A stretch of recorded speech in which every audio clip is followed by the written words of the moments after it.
इसमें paper input कर देंगे अच्छी क्वालिटी से। उसके बाद वेल्डिंग करेंगे 23 नंबर तार से 125 टर्न।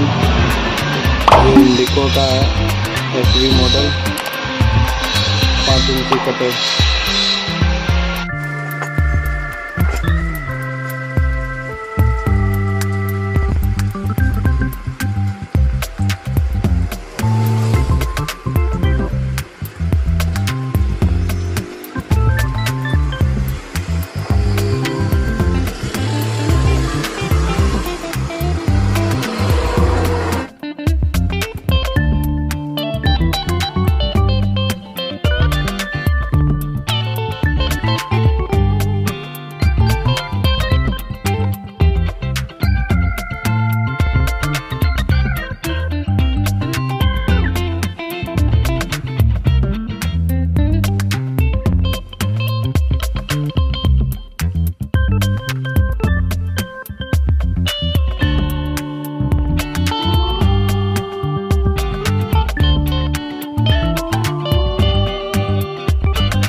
एक साइड का कंप्लीट वेल्डिंग हो चुका है 125 टन।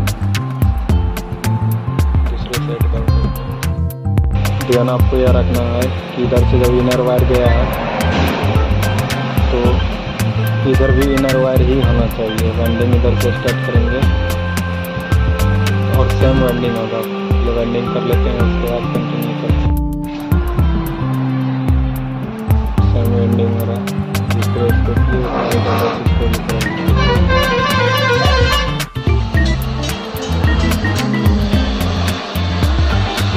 इसका इनर वायर होगा कार्बन में जाएगा।